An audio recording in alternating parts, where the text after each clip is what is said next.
نحمده ونصلي على رسوله الكريم اما بعد فاعوذ بالله من الشيطان الرجيم بسم الله الرحمن الرحيم رب اشرح لي صدري ويسر لي امري واحلل عقدة من لساني يفقهوا قولي. سیرت رسول صلی اللہ علیہ وسلم. آپ صلی اللہ علیہ وسلم بہترین اخلاق اور کردار کے حامل تھے. اس کے ساتھ ساتھ اللہ تعالیٰ نے آپ صلی اللہ علیہ وسلم کو کچھ معجزات بھی عطا کر رکھے تھے.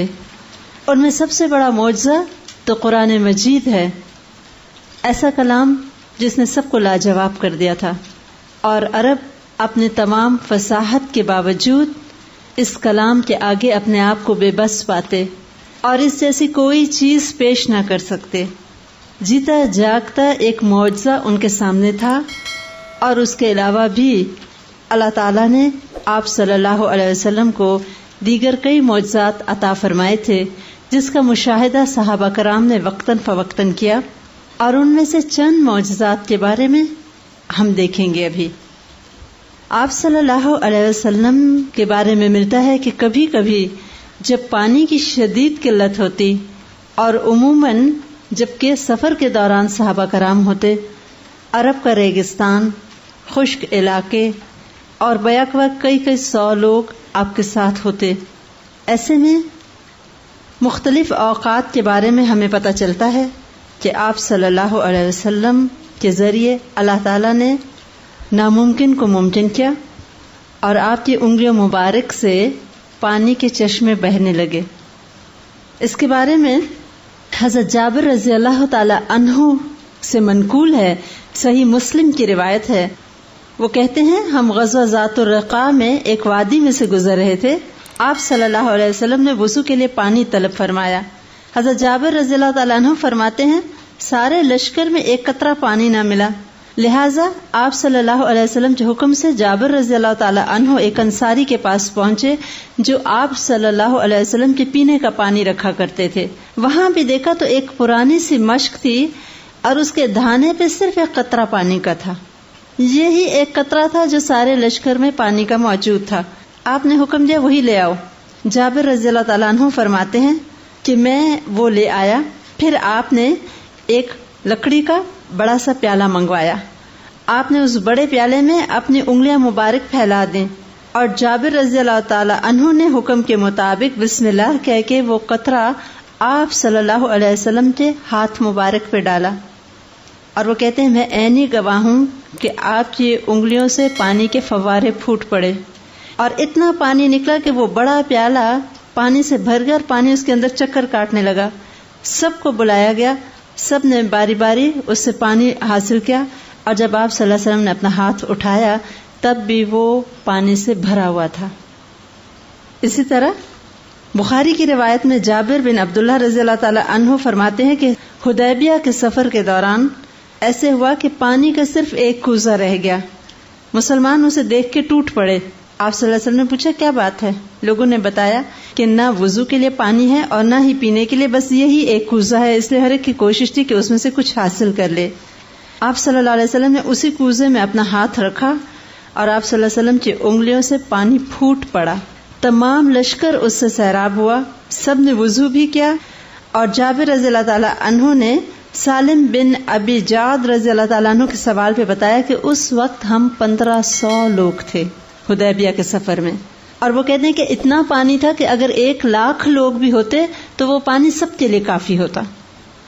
اور حدیبیہ میں ہی سفر کے دوران اسی طرح کے ایک اور واقعہ پیش آیا. وہ کہتے ہیں کہ ہم ایک کنویں کے پاس آئے، اور وہاں پہ ہمارا قیام 1 ہفتہ کے قریب تھا جب حدیبیہ کی صلح بھی ہوئی تھی. پہلے دن جب ہم یہاں آئے تو ہم نے دیکھا کہ وہ کنواں خشک ہے، حدیبیہ کا جو کنواں تھا. تو آپ صلی اللہ علیہ وسلم اس کے منڈیر پہ جا بیٹھے. آپ صلی اللہ علیہ وسلم نے کلی کی اور پانی اس کنویں کے اندر ڈال دیا. وہ کہتے ہیں 1,500 لشکر کے لیے یہ مستقل پانی کا انتظام ہو گیا.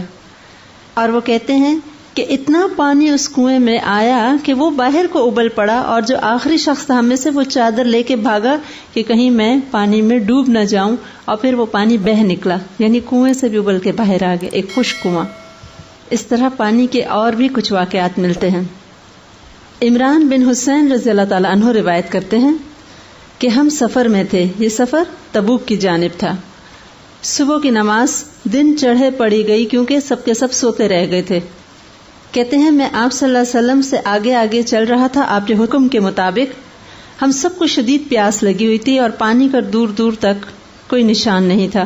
راستے میں ایک خاتون دیکھی اور وہ پانی کے 2 مشکیزیں لیے جا رہی تھی۔ اس سے روک کے پوچھا گیا تو اس نے بتایا کہ پانی یہاں سے اتنا دور ہے کہ 1 دن اور 1 رات کی مسافت پہ ہے۔ صحابہ کرام اس خاتون کو آپ صلی اللہ علیہ وسلم کے پاس لائے۔ آپ نے اس سے بات چیت کی، اس نے کہا کہ وہ یتیم بچوں کی ماں ہے۔ پھر آپ صلی اللہ علیہ وسلم نے اس کے مشکیزوں کو ہاتھ سے چھوا اور پانی بہہ نکلا۔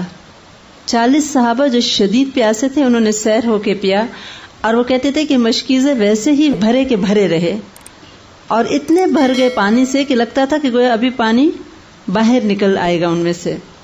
وہ عورت جب واپس گئی اس نے اپنے گھر والوں کو کہا کہ میں سب سے بڑے جادوگر سے مل کے آئی ہوں، یا اسے نبی کہنا چاہیے جیسے کہ اس کے ساتھیوں کا یقین ہے۔ یعنی اس عورت نے معجزہ اپنی آنکھوں سے دیکھا اور کہا یا تو کوئی جادو ہو سکتا ہے یا اس کو نبی کہنا چاہیے۔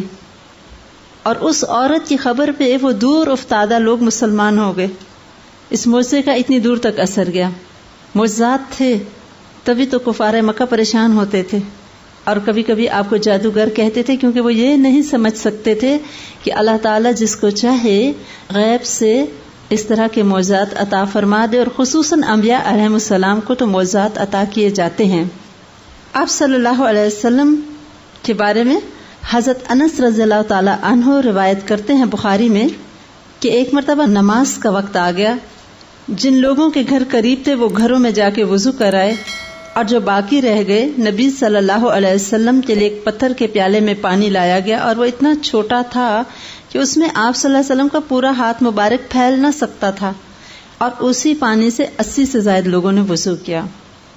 اسی طرح دودھ میں برکت کا بھی واقعہ پتہ چلتا ہے، جو ابو ہریرہ رضی اللہ تعالیٰ عنہ روایت کرتے ہیں کہ ایک مرتبہ میں شدید بھوکا تھا اور بھوک کے ساتھ مجھ پہ غشی طاری ہو جایا کرتی تھی۔ اصحاب صفہ کو ہر وقت کھانا پینا نہیں ملتا تھا، کبھی کسی کے گھر کچھ چیز ہوئی تو انہوں نے لا کے دے دی، یا کچھ لکڑیاں وغیرہ بیچ کے لوگ گزارا کیا کرتے تھے۔ تو کہتے ایک دن اسی طرح شدید بھوک تھی مجھے، اور آپ صلی اللہ علیہ وسلم میرے پاس سے گزرے تو میری حالت سمجھ گئے اور مجھے کہا کہ ابو ہریرہ میرے ساتھ آؤ۔ گھر تشریف لائے اور حضرت عائشہ رضی اللہ تعالیٰ عنہ سے پوچھا کہ کچھ ہے، تو انہوں نے کہا کہ یہ ایک پیالہ دودھ ہے جو کہیں سے آپ کے لیے ہدیہ کے طور پہ آیا ہے۔ تو آپ نے حکم دیا کہ ابو ہریرہ سب کو بلا لاؤ، اور وہ فرماتے تھے کہ مجھے بہت تکلیف ہوئی کہ میں اتنا بھوکا ہوں اور اتنے بہت سے لوگ ہیں اور مجھے کیا ملے گا، ایک پیالہ دودھ ہے۔ اور آپ صلی اللہ علیہ وسلم نے کہا کہ سب کو تم باری باری پلاؤ۔ تو وہ فرماتے تھے کہ سب نے پیٹ بھر کے پیا، اور آخر میں دودھ ویسے کا ویسا ہی تھا پیالے میں، اور پھر آپ نے مجھے کہا کہ اب تم پیو، اور میں نے پیا اور فرمایا اور پیو اور پیو، حتیٰ کہ میں سیراب ہو گیا پوری طرح۔ اور پھر آپ صلی اللہ علیہ وسلم نے خود پیا۔ اب وہ کہتے تھے کہ پیالہ عام پیالے جتنا تھا جس میں سے ایک آدمی صرف دودھ پیتا ہے، کوئی بہت بڑا برتن بھی نہیں تھا۔ اسی طرح کھانے میں بھی آپ صلی اللہ علیہ وسلم کو اللہ تعالیٰ نے خاص معجزہ عطا کیا تھا کہ آپ کی وجہ سے دیکھا گیا کہ اکثر جب شدید تنگی تھی ایسی صورت میں کھانے میں برکت ہو جاتی تھی۔ حضرت انس رضی اللہ تعالی عنہ فرماتے ہیں کہ ایک مرتبہ مجھ کو میرے ماں باپ نے بھیجا آپ صلی اللہ علیہ وسلم کے پاس کہ میں ان کو کھانے کے لیے بلا لاؤں، اور آدھا سیر جو میری والدہ نے پیسے اور کھانا بنایا اور کہا کہ آپ صلی اللہ علیہ وسلم کو آہستہ سے بلا لانا۔ کہتے ہیں جب میں نے آپ صلی اللہ علیہ وسلم کو کہا کہ آپ چلیے تو 7 صحابہ کرام بھی چل پڑے، جو کہ آپ خود ان کو کہا کرتے تھے۔ آپ کا یہ جی کبھی نہیں چاہا تھا کہ میری بھوک مٹ جائے اور باقی سب بھوکے رہ جائیں۔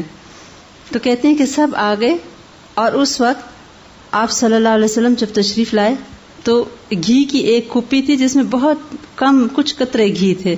آپ صلی اللہ علیہ وسلم نے فرمایا گھی لے آؤ، اور آپ نے اپنی انگلی مبارک سے اس روٹی کے اوپر لگایا جو پک رہی تھی، تو وہ روٹی پھولنا شروع ہو گئی اور برتن سے اونچی ہو گئی۔ پھر آپ صلی اللہ علیہ وسلم نے مردانہ جو حصہ تھا گھر کا اس میں صحابہ کرام کے ساتھ تشریف فرما کے کھانا شروع کیا، تو 10 لوگ روٹی پہ آ کے بیٹھتے، سیر ہو کے جاتے، اٹھتے اور مزید 10 لوگ کھاتے. 80 لوگوں نے اس دن اس روٹی میں سے کھایا. حضرت جابر رضی اللہ تعالی عنہ فرماتے ہیں کہ احد کے غزوے میں میرے والد شہید ہو گئے اور بھاری قرضہ چھوڑ گئے. جب کھجور کی فصل آئی تو میں نے آپ صلی اللہ علیہ وسلم سے کہا کہ آپ ساتھ چلیں تاکہ قرض خواہ جو ہیں وہ آپ کو دیکھ کے مجھے کچھ رعایت دے دیں، کیونکہ قرض بہت زیادہ تھا. آپ نے فرمایا تم چلو اور ہر قسم کی کھجوروں کا الگ الگ ڈھیر لگا دو. کہتے میں نے حکم کی تعمیل کی. آپ صلی اللہ علیہ وسلم تشریف لائے. آپ نے اس بڑے ڈھیر کو 3 مرتبہ دیکھا، پھر وہیں بیٹھ گئے اور فرمایا قرض خواہوں کو بلاؤ. وہ آئے تو آپ صلی اللہ علیہ وسلم ہر ایک کو ناپ ناپ کے کھجوریں دے رہے تھے، یہاں تک کہ سب قرضدار کا قرضہ ادا ہو گیا. اور وہ ڈھیر کہتے تھے اسی طرح قائم و دائم تھا، لگتا تھا گویا ایک دانہ بھی کم نہیں ہوا. کہتے میں اتنا خوش ہوا کہ قرضہ بھی ادا ہو گیا اور مجھے گھر لے جانے کو بھی بہت کچھ ملا، ورنہ میرا تو خیال یہ تھا کہ قرض ہی شاید مشکل سے ادا ہوگا، میں گھر ایک دانہ بھی نہیں لے جا سکوں گا. بخاری کی روایت ہے.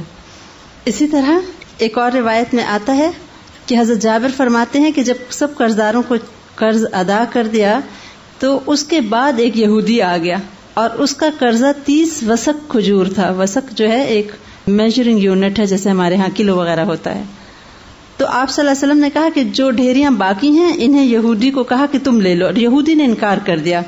آپ صلی اللہ علیہ وسلم ایک مرتبہ ان ڈھیروں کے پاس سے گزرے جو کھجوروں کا تھا اور پھر حکم دیا کہ یہودی کو ناپ ناپ کے دو. چنانچہ اس کے 30 وسق بھی پورے ہو گئے اور 17 وسق ابھی بھی باقی رہ گئے. حضرت عمر رضی اللہ تعالی عنہ نے فرمایا کہ جب آپ صلی اللہ علیہ وسلم کھجور کے ڈھیروں کے پاس سے ہو کے نکلے تھے میں تبھی سمجھ گیا تھا کہ اللہ تعالیٰ نے ان میں برکت ڈال دی ہوگی. اسی طرح صحیح مسلم کی روایت ہے کہ ام مالک کے خاتون تھیں، ان کے گھر میں گھی کی ایک کپی تھی اور وہ اس میں سے نکال کے آپ صلی اللہ علیہ وسلم کو بھی ہدیے کے طور پہ بھیجتی تھی.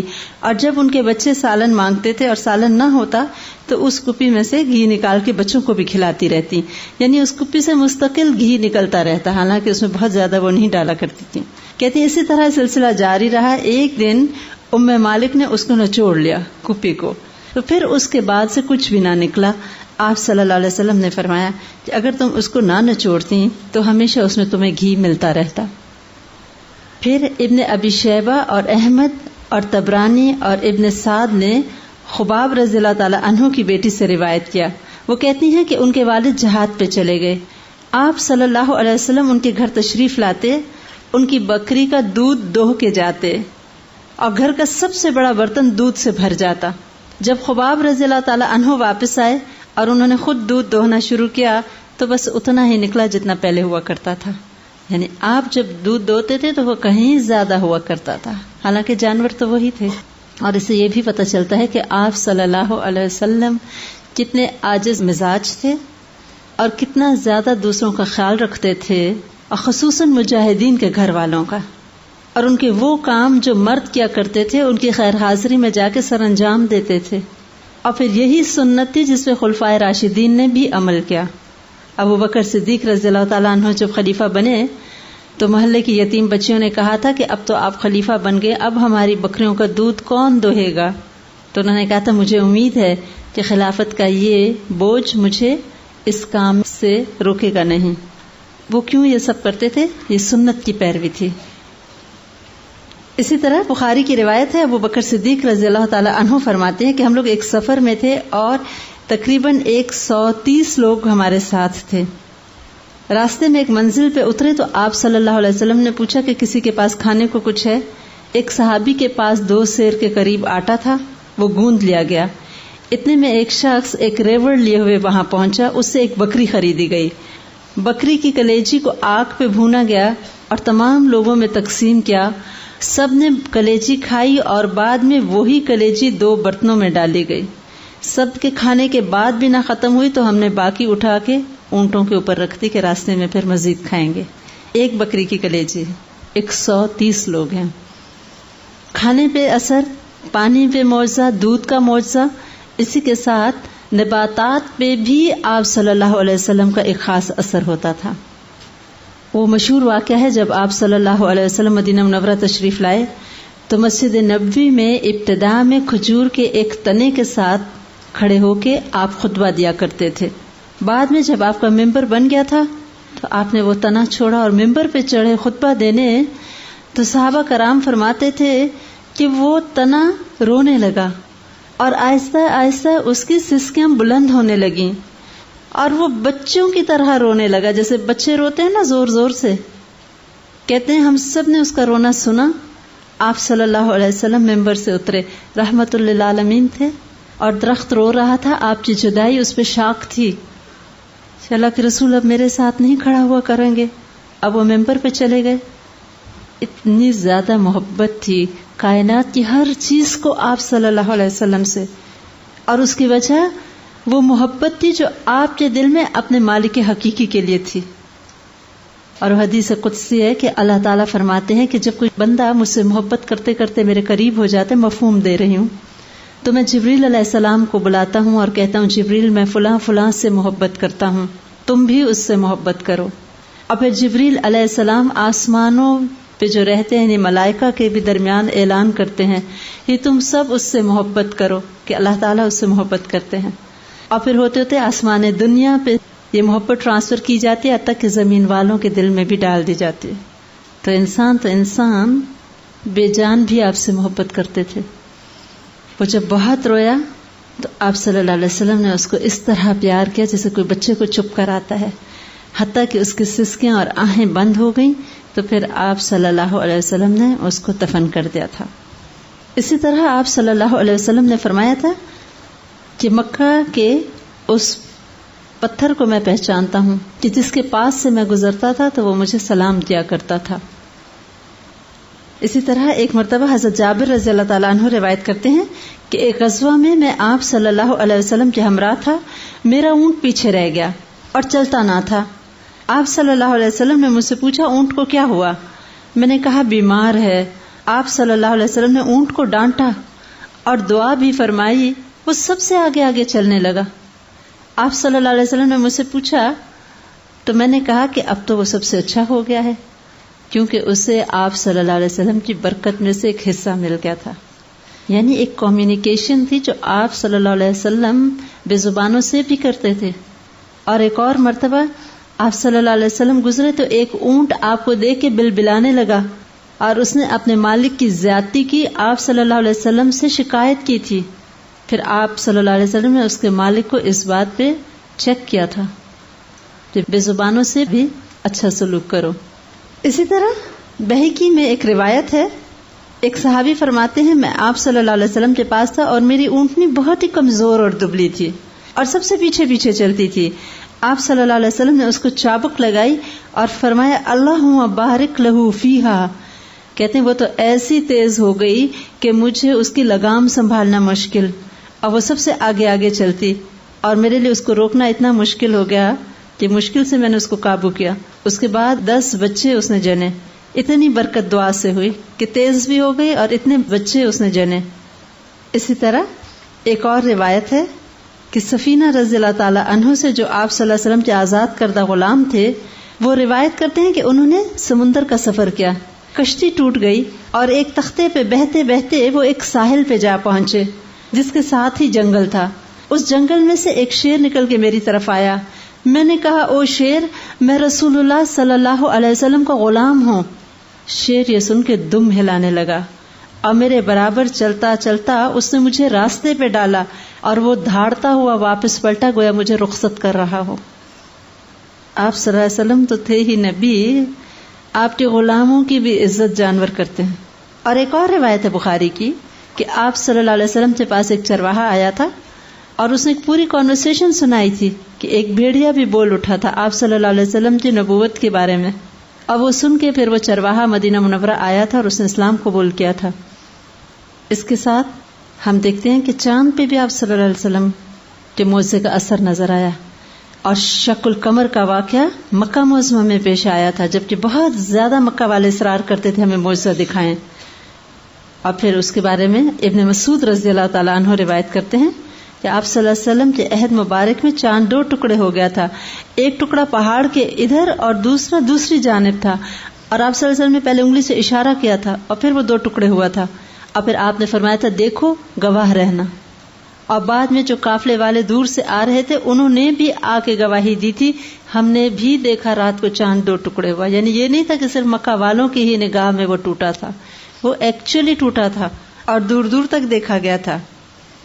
جنات آپ صلی اللہ علیہ وسلم سے کمیونیکیٹ کرتے تھے اور اس کا ثبوت قرآن پاک میں موجود ہے. یہ واقعہ شق القمر کا بھی ذکر قرآن پاک میں موجود ہے اور صحابہ کرام کی بھی روایات اس کی تصدیق کرتی ہیں.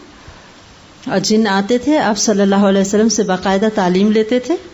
جس طرح عبداللہ بن مسعود رضی اللہ تعالیٰ عنہ کی روایت تھی کہ آپ صلی اللہ علیہ وسلم کے ساتھ تھا میں ایک رات، اور آپ نے فرمایا تھا میں جنوں کے پاس جا رہا ہوں تعلیم دینے، اور میں بھی آپ کے ہمراہ گیا تھا. تو آپ نے میرے گرد ایک حصار سا کھینچا تھا اپنی چھڑی کے ساتھ اور کہا تھا اس میں سے نہ نکلنا. اور پھر میں نے دیکھا کچھ دور آپ گئے اور بہت سے لوگ آئے مختلف سی شکلوں والے، اب جنات تھے، انسانی شکل میں آئے تھے اور انہوں نے آپ صلی اللہ علیہ وسلم سے تعلیمات حاصل کی تھی. اور پھر وہ پلٹے تھے اور انہوں نے اپنے قبائل میں پھر تبلیغ کی تھی. ساری دنیا مانتی تھی لیکن کچھ بد نصیب نہیں بھی مان رہے تھے، سب کچھ ہوتے ہوئے بھی.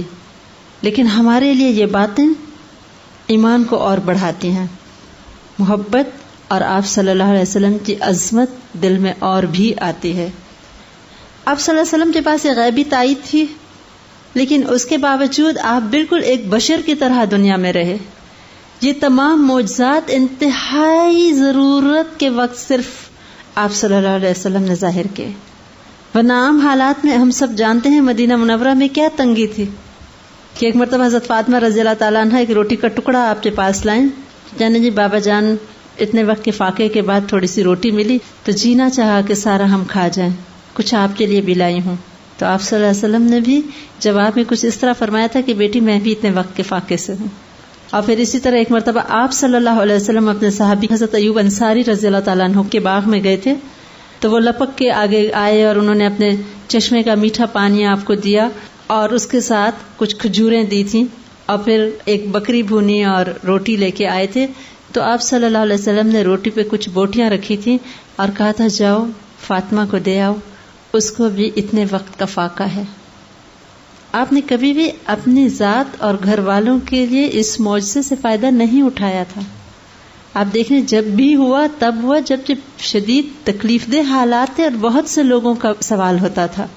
جیسے غزوہ خندق کے بارے میں ہم نے دیکھا کہ وہ 2 مٹھی کھجوریں تھیں جو ایک صحابیہ لا رہی تھیں اپنے گھر والوں کے لیے، تو آپ نے پھیلائی تھی تو وہ سب کو بلایا تھا جبکہ شدید بھوک کا وقت تھا. اور پھر وہ اتنی کھجوریں بڑی تھیں کہ لگتا تھا کہ ابل کے باہر آ جائیں گے. اپنے لیے تو فقر ہی پسند کیا تھا. فرمایا تھا اگر میں چاہوں تو یہ احد پہاڑ میرے لیے سونے کا بنا دیا جائے، لیکن آپ نے اپنے لیے فقر کو ہی پسند کیا. اور اس کے ساتھ ساتھ ہم دیکھتے ہیں کہ ایک بہترین عظیم قائد ہیں، داعی اعظم ہیں، انسانی نفسیات کو بخوبی سمجھتے ہیں اور دنیا کے معاملات کو نہایت حکمت کے ساتھ ڈیل کر کے آپ نے بہت جلد اپنا پیغام دور دور تک پھیلایا. فتح مکہ کے بعد تو اسلام زیادہ تیزی سے پھیلا، اگرچہ آپ صلی اللہ علیہ وسلم شروع سے ہی اس کی کوششیں کر رہے تھے. آپ کی کوششوں سے کئی لوگ انڈیویجولی اسلام مکہ میں آ کے قبول کر چکے تھے اور ایک ایک انسان آپ کی نظر میں قیمتی تھا. آپ نے سب سے زیادہ ہیومن ریسورس کو ویلیو کیا، انسانوں کی قدر کی اور جانا کہ یہ سب سے بڑی دولت ہے. اور پھر ہم دیکھتے ہیں کہ ایک ایک شخص کے ساتھ جو آپ نے محنت کی اور 1 to 1 کی بیسس پہ بھی جو دعوت و تبلیغ ہوئی وہ رائیگاں نہیں گئی. اس کا اثر ہم دیکھتے ہیں قبیلہ دوس تک گیا. صرف ایک آئے تھے ان میں سے طفیل دوسی رضی اللہ تعالیٰ عنہ، اور وہ فرماتے تھے میں خود بھی شاعر تھا اور میں مکہ آیا تو مجھے لوگوں نے بہت سمجھایا کہ دیکھو خیال کرنا یہ ابتدائی دور کی بات ہے، یہاں پہ تو ایک ایسا شخص ہے جو جادو جیسا کلام بولتا ہے، اس کی بات نہ سننا، وہ اس کا جادو دل پہ اثر کر جاتا ہے اور گھر گھر میں جھگڑے پڑ گئے ہیں. تو کہتے میں اتنا ڈر گیا قریش کی باتیں سن سن کے، اور انہوں نے کہا یہ تو آباء و اجداد کو برا بھلا کہتا ہے، خیال رکھنا اور سنبھل کے رہنا. تو کہتے ہیں میں نے ڈر کے مارے کانوں میں روئی ڈال دی کہ میں آپ صلی اللہ علیہ وسلم کی کوئی بات نہ سنوں، کہیں میرے دل پہ نہ اثر ہو جائے.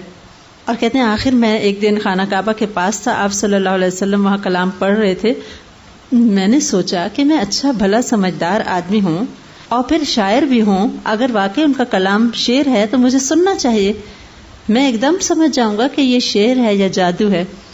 تو کہتے تھے میں جب کانوں سے روئی نکالی اور آپ سے جب آیات سنی تو میرے دل پہ اثر ہوا، اور میں نے آپ صلی اللہ علیہ وسلم سے جا کے کہا کہ مجھے مزید کچھ بتائیے. اور پھر میں آپ کے پیچھے پیچھے ہو لیا، اور جب آپ اپنے مکان تک گئے میں نے جب کچھ اور اسلام کے بارے میں جانا تو پھر میں نے اسلام قبول کر لیا تھا. اور جب میں اپنے گھر واپس آیا اور پھر میں نے اپنی بیوی سے بات چیت کی اور باپ سے بات چیت کی، اور آہستہ آہستہ غالباً 95 سال کی بات ہے جب انہوں نے اسلام قبول کیا.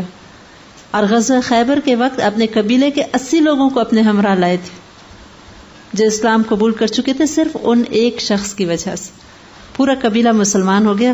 اور اسی قبیلے میں سے حضرت ابو ہریرہ رضی اللہ تعالیٰ عنہ تھے جو سب سے بڑے محدث بنے. 5000 سے زائد روایات جو ہیں ہم تک ابو ہریرہ رضی اللہ تعالیٰ عنہ کی وجہ سے پہنچی. اور اس کا کریڈٹ کس کو جاتا ہے؟ ایک شخص جس کو آپ صلی اللہ علیہ وسلم نے توجہ دی. انسان آپ کی نگاہ میں قیمتی تھے، پوری توجہ دیتے، چاہے غیر آتا اس کی بات بھی تحمل سے سنتے. آپ نے کبھی نہیں سوچا کہ کوئی دور سے آیا اور کھڑا کھڑا کچھ سوالات پوچھ رہا ہے تو پھر کیا فائدہ؟ نہیں، آپ نے اس کو پوری اٹینشن دی اور اس کا فائدہ پورے قبیلے تک جا پہنچا.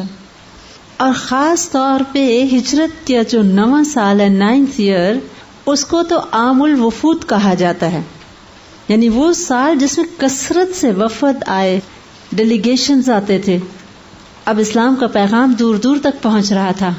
جہاں بھی آپ صلی اللہ علیہ وسلم جاتے تھے لوگوں کی تعلیم کا خاص طور پہ خیال رکھتے تھے.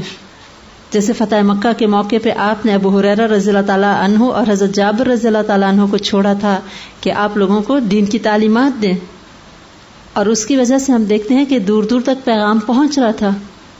کچھ تو لوگ اللہ کے دین کی محبت میں پیغام پہنچا رہے تھے اور کچھ مخالفانہ پروپیگنڈا کا بہت پازیٹیو اثر ہوا.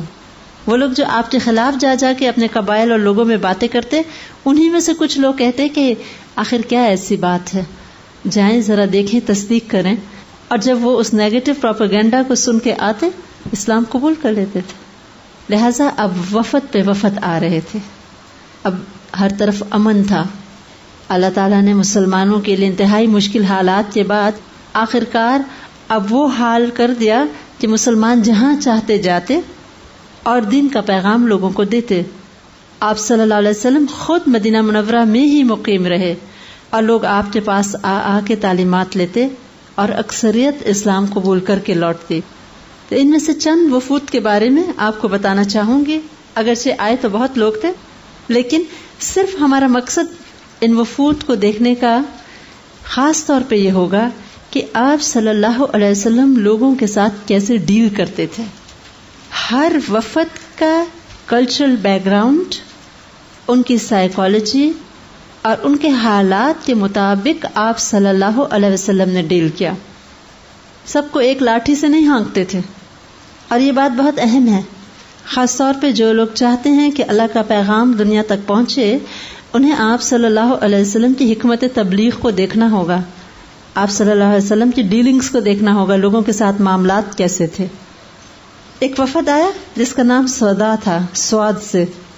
یہ لوگ آئے اور آپ صلی اللہ علیہ وسلم سے باقی باتیں کر کے کہنے لگے کہ ہمارے علاقے میں صرف ایک کنواں ہے پانی کا، اور سردی میں تو اس میں کافی پانی ہوتا ہے لیکن گرمی میں وہ خشک ہو جاتا ہے. اور دوسری بات کہی تھی کہ ہمارا قبیلہ ابھی اسلام لایا ہے، وہاں تعلیم کی بہت ضرورت ہے، تو ایک تو ہماری تعلیم کو بندوبست کیجیے اور دوسرا ہمارے کنویں کے پانی کے لیے دعا فرمائیے.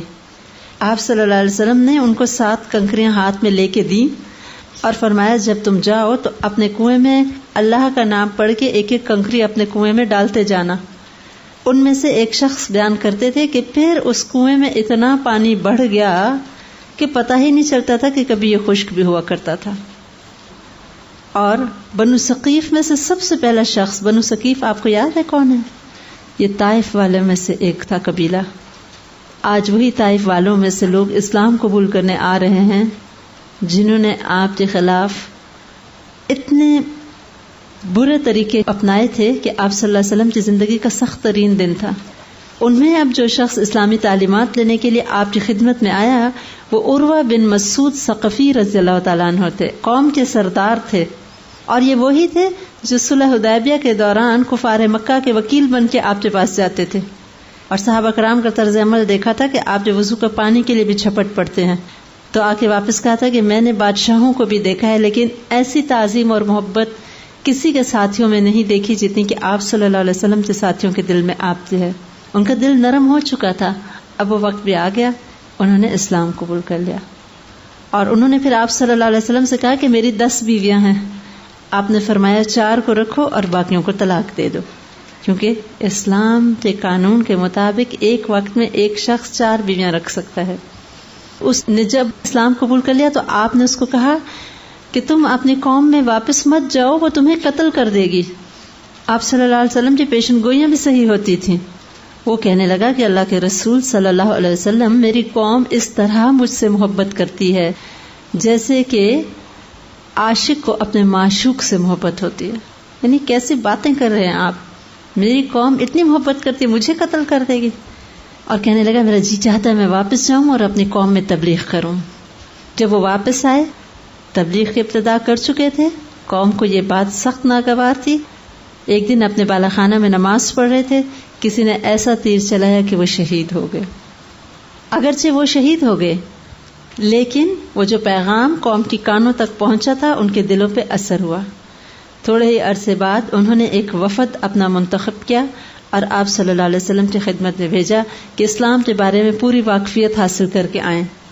یہ وفد 9 ہجری میں آپ کے پاس آیا اور آپ نے ان کو تعلیم سے نوازا۔ یہ سب وہ سردار تھے جن کے اشارے پہ اوباش لوگوں نے آپ صلی اللہ علیہ وسلم پہ پتھر برسائے تھے اور لہو لہان کیا تھا، تحقیر کی تھی، لیکن آپ صلی اللہ علیہ وسلم نے ان کے لیے بربادی کی بدعا نہیں کی تھی۔ اب وہی لوگ ایمان لانے والے ہیں۔ مغیرہ بن شعبہ رضی اللہ تعالیٰ عنہ نے آپ صلی اللہ علیہ وسلم سے کہا کہ یہ اہل ثقیف میری قوم کے لوگ ہیں، کیا میں انہیں اپنے پاس اتار لوں اور ان کی خاطر مدارت کروں؟ حالانکہ ابھی وہ لوگ اس وقت مشرک ہیں، لیکن مہمانداری کر کے بھی یہ لوگ ان کے دل جیتتے تھے۔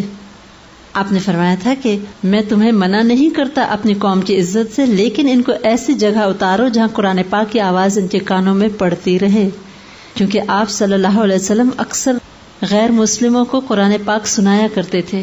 یہ اللہ کا کلام ہے جو دلوں پہ اثر کرتا ہے، اس لیے آپ چاہتے تھے کہ ان کے کانوں میں قرآن کی آواز آتی رہے، لہٰذا ان کے خیمے مسجد کے صحن میں لگائے گئے کہ یہ قرآن پاک بھی سنیں، لوگوں کو نماز پڑھتے ہوئے بھی دیکھیں، اور اس طرح سے ان کے دلوں پہ اسلام کی صداقت کا اثر پڑے۔ ایسا ہی ہوا، اور پھر انہوں نے آپ صلی اللہ علیہ وسلم کے ہاتھ پہ بیعت کر لی۔ پھر انہوں نے کہا تھا کہ ہمیں کم از کم نماز چھوڑ دینے کی اجازت دی جائے، یعنی ہم نماز نہیں پڑھیں گے، مسلمان تو ہیں۔ آپ نے فرمایا تھا کہ جس دین میں نماز نہیں ہے اس میں کوئی خوبی نہیں۔ یہ نہیں کہا کہ نہیں اور یہ تو فرض ہے اور یہ ہوگا اور وہ ہوگا۔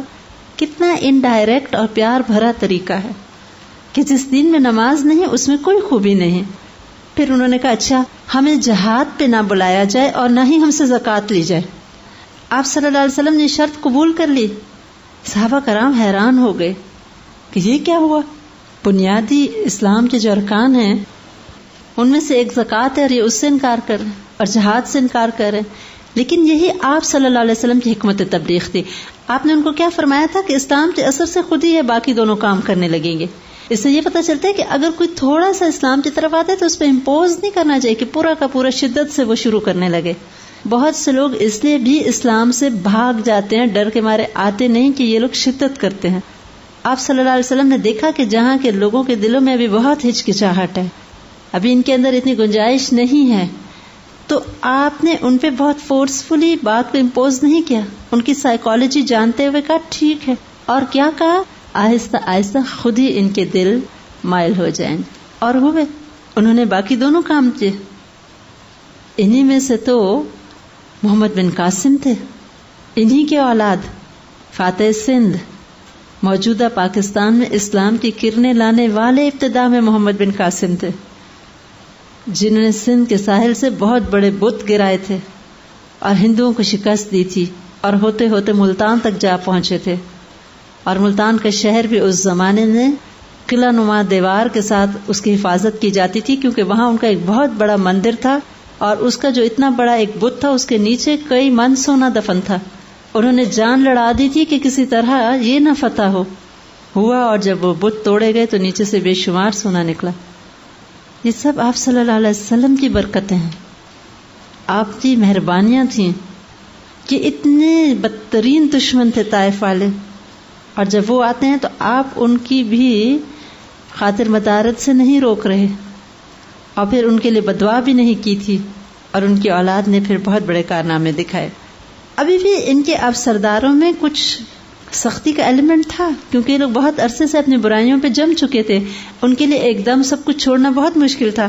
اسی لیے ان میں سے جو ایک جوان سردار تھا عبد الیر، اس نے مختلف اوقات میں آپ صلی اللہ علیہ وسلم سے مختلف مسائل پہ بات کی اور کہنے لگا، اللہ کے رسول آپ زنا کے بارے میں کیا کہتے ہیں؟ ہمارے لوگ اکثر وطن سے بہت دور رہتے ہیں اور اس وجہ سے زنا کے بغیر کوئی چارہ ہی نہیں ہے. تو آپ نے کیا فرمایا تھا؟ وہ تو حرام ہے. اللہ تعالیٰ نے حکم دیا ہے لا تقربوا الزنا انہ کان فاحشۃ وساء سبیلا. سورہ بنی اسرائیل کی آیت پڑھی. اس پہ کہنے لگا کہ سود کے بارے میں آپ کیا فرماتے ہیں؟ یہ تو بالکل ہمارا اپنا مال ہے، یعنی ہم اپنا مال دیتے ہیں اور پھر اس میں اضافہ لیتے ہیں، یہ تو صحیح ہے، جائز ہے. اپنے آپ کو ساتھ ہی جسٹیفائی کر رہا ہے. لیکن آپ صلی اللہ علیہ وسلم نے صرف اتنا کہا کہ اللہ تعالیٰ تو فرماتا ہے یا ایھا الذین آمنوا اتقوا اللہ وذروا ما بقی من الربا، کہ اے ایمان والو اللہ سے ڈرو اور سود میں سے جو لینا باقی رہ گیا وہ چھوڑ دو. پھر وہ کہنے لگا آپ شراب کے بارے میں کیا کہتے ہیں؟ یعنی یہ سب کاموں پہ وہ اتنے عادی ہو چکے تھے کہ اب ان کا جی چاہتا تھا کہیں سے کوئی ریلیکسیشن مل جائے، اور کہنے لگا یہ تو ہمارے ملک کا عرق ہے، یعنی جیسے کسی بھی ملک میں شربت یا عرق پیا جاتا ہے، ہمارے ہاں تو یہ اس طرح رائج ہے اور اس کے بغیر تو ہم رہ ہی نہیں سکتے. آپ صلی اللہ علیہ وسلم نے فرمایا کہ اللہ تعالیٰ تو فرماتا ہے یا ایھا الذین آمنوا انما الخمر والمیسر والانصاب والازلام رجس من عمل الشیطان فاجتنبوہ لعلکم تفلحون. کہ اے ایمان والو شراب اور جوا اور تیر پانچ سے یہ سب شیطان کے کام ہیں، ان سے بچو تاکہ تم فلاح پا جاؤ. کہنے لگا ہم آپ کی یہ ساری باتیں تو مان لیں گے، لیکن ایک بات ہے، وہ یہ کہ ہماری ایک دیوی ہے جس کی ہم عبادت کرتے ہیں، پوجا کرتے ہیں، اور اگر اس کو خبر ہو گئی کہ آپ اس کو گرانا چاہتے ہیں تو وہ ہمیں برباد کر دے گی. کیونکہ انہیں پتا تھا آپ صلی اللہ علیہ وسلم بتوں کو پھر ختم کروا دیتے تھے جہاں اسلام کی روشنی پھیل جاتی تھی. کہنے کہ وہ تو ہماری ربا ہے، رب سے ربا مونس. کہنے کہ ہم تو برباد ہو جائیں گے، یعنی آپ اس کو چھوڑ دیں. ابھی ان کے دل میں ایک ہیبت تھی نا بت کی، نقصان نہ پہنچے. اس پہ حضرت عمر رضی اللہ تعالیٰ عنہ نے کہا کہ افسوس ابن اب، تم ابھی تک اتنا نہیں سمجھے، وہ تو صرف پتھر ہے. وہ کہنے لگا کہ عمر ہم تم سے بات کرنے نہیں آئے. اور پھر کہنے لگا اللہ کے رسول اگر گرانا ہے تو اس کی ذمہ داری آپ ہی لے لیں، ہم تو اسے نہیں گرا سکتے. کمزوری تھی نا ابھی بھی ایمان میں، عقیدے میں، تو ابھی ضعف تھا، نئے نئے مسلمان ہوئے تھے. تو آپ صلی اللہ علیہ وسلم نے ان پہ زیادہ تکلیف نہیں ڈالی. تو آپ نے کہا ٹھیک ہے، یعنی ہم خود کسی کو بھیج دیں گے. پھر کہنے لگا کہ ہمارے جانے کے بعد اسے بھیجیے گا، ہمارے ساتھ نہ جائے، یہ نہ ہو کہ یعنی اس کی وجہ سے کوئی ہم پہ بدوا یا کوئی اثرات آ جائے. خیر یہ جتنے لوگ تھے مسلمان ہو گئے، کچھ شرائط کے ساتھ ہوئے اور واپس چلے گئے. اور پھر کہنے لگے ہمارے لیے ایک امام مقرر کر دیجئے جو یعنی ہمیں نماز وغیرہ پڑھائے. ان میں سے ایک بہت چھوٹے صحابی تھے، عمر میں سب سے چھوٹے تھے، وہ اپنے قبیلے والوں سے، ان کا نام عثمان بن ابو العاص رضی اللہ تعالیٰ عنہ تھا. اور ان کا طریقہ تھا کہ آنے جانے والوں سے قرآن پاک سیکھتے رہتے تھے. آپ صلی اللہ علیہ وسلم نے جب قرآن پاک سنا تو اسے سب سے زیادہ آتا تھا. تو اس سے یہ بھی پتہ چلا کہ عمر میں خواہ انسان چھوٹا ہو لیکن اگر قرآن زیادہ جانتا ہو اوروں کی نسبت تو وہ امام بن سکتا ہے. خیر یہ لوگ راستے میں کہنے لگے اب ہم نے تو اسلام قبول کر لیا لیکن قوم کو کیسے بتائیں گے، ان کی قوم بہت سخت تھی. کہنے لگے اچھا ایسے کرتے ہیں کہ شروع میں ہم یہ نہیں بتائیں گے کہ ہم مسلمان ہو کے آ گئے ہیں، یعنی حکمت سے چلیں گے. لہٰذا جب واپس آئے قوم کے لوگوں نے پوچھا کہ کیا معاملہ ہوا. کہنے لگے ہمارا معاملہ تو بڑے ہی ایک سخت انسان سے پڑا اور وہ ہمیں انہونی باتوں کا حکم دیتے ہیں. مثلاً کہتے ہیں لات اور عزا کو توڑ دو اور تمام سودی روپیہ چھوڑ دو، شراب اور زنا کو حرام قرار دیا. قوم نے قسم کھا کے کہا کہ ہم تو ان باتوں کو کبھی نہیں مانیں گے. تو وفد نے کہا اچھا پھر ٹھیک ہے، تیاری کرو، اپنے ہتھیار درست کرو، جنگ کی تیاری کرو، قلعوں کی مرمت کرو.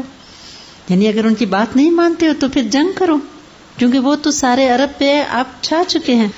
اس پہ قوم نے پہلے تو کچھ دن پوری تیاری کی جنگ کی، پھر خود ہی کہنے لگے بھلا ہم محمد صلی اللہ علیہ وسلم سے کیسے لڑ سکتے ہیں، سارا عرب تو ان کی اطاعت کر رہا ہے. اور پھر آخر وفد کو کہنے لگے کہ تم لوگ واپس جاؤ اور جو کچھ وہ کہتے ہیں وہ قبول کر لو، یعنی ہمیں ساری شرائط منظور ہیں. وفد نے کہا اب ہم تمہیں صحیح صحیح بات بتاتے ہیں. ہم نے تو محمد صلی اللہ علیہ وسلم کو تقوی میں، وفا میں، رحم میں اور صدق میں سب سے بڑھ کے پایا ہے.